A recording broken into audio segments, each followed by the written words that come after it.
CM DKShi ಸಂಪುಟ ಸೇರೋದಕ್ಕೆ ಜೋರಾಗಿದೆ circus. ಜಾತಿವಾರು, ಹಿರಿಯರು ಹೀಗೆ ಮೊದಲ ಬಾರಿ ಗೆದ್ದವರ ಸರದಿ. ಮೊದಲ ಬಾರಿ ಗೆದ್ದ 5 ಮಂತ್ರಿ ಸ್ಥಾನ ನೀಡಬೇಕು, 5 ಮಂದಿಗಾದರೂ ಸಚಿವ ಸ್ಥಾನ ನೀಡಬೇಕು ಅಂತ ನಾವು ಆಗ್ರಹಿಸಿದ್ದೇವೆ. ಯುವಕರಿಗೆ ಅವಕಾಶ ಕೊಟ್ಟರೆ ಸರ್ಕಾರಕ್ಕೆ ಹೊಸ ಹುರುಪು ಸಿಗುತ್ತೆ.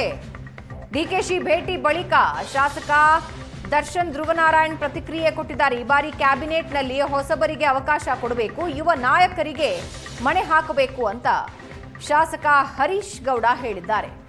ಪಕ್ಷ ಹೆಚ್ಚು ಬಲವಾಗಬೇಕಾದ್ರೆ ಯುವ ಶಾಸಕರು ಸಚಿವರಾಗಬೇಕು ಅಂದಿದ್ದಾರೆ.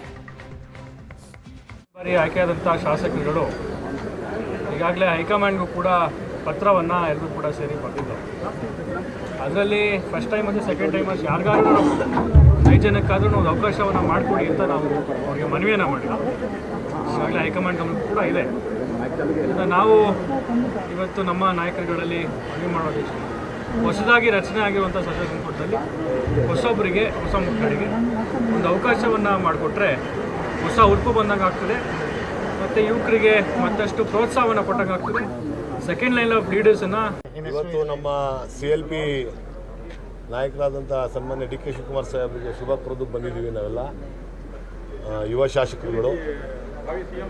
ನಾವು ನಮ್ಮ CLP ನಾಯಕರಾಗಿ ಆಯ್ಕೆಯಾಗಿರುವಂಥ ಸನ್ಮಾನ್ಯ ಡಿ.ಕೆ. ಶಿವಕುಮಾರ್ ಸಾಹೇಬರಿಗೆ ಮತ್ತು ರಾಹುಲ್ ಗಾಂಧಿ ಅವರಿಗೆ, ಖರ್ಗೆ ಸಾಹೇಬರಿಗೆ ಮತ್ತು ನಮ್ಮ ಪಕ್ಷದ ಹಿರಿಯ ಮುಖಂಡರುಗಳಿಗೆ, ಹಿರಿಯ ನಾಯಕರುಗಳಿಗೆ ಮತ್ತು ಸನ್ಮಾನ್ಯ ಸಿದ್ದರಾಮಯ್ಯ ಸಾಹೇಬ್ರಿಗೂ ನಾವು ಕೋರ್ಕೊಳ್ಳೋದೇನು ಅಂತ ಅಂದರೆ, ಇವತ್ತೇನು ಸನ್ಮಾನ್ಯ ಸಿದ್ದರಾಮಯ್ಯ ಸಾಹೇಬ್ರನ್ನ ಬದಲಾವಣೆ ಮಾಡಿ ಡಿ.ಕೆ. ಶಿವಕುಮಾರ್ ಅವ್ರನ್ನ ಆಯ್ಕೆ ಮಾಡಿದ್ದಾರೆ ಹೊಸದಾಗಿ, ಅದೇ ರೀತಿ ಹಿರಿಯ ಸಚಿವರುಗಳು ಯಾರಿದ್ದಾರೆ, ತುಂಬ ವರ್ಷದಿಂದ ಸಚಿವರಾಗಿರುವಂಥವ್ರು, ಅವರಿಗೆ ಅವಕಾಶ ಕೊಡಬಾರ್ದು ಅಂತ ನಾವೇನು ಹೇಳಲ್ಲ.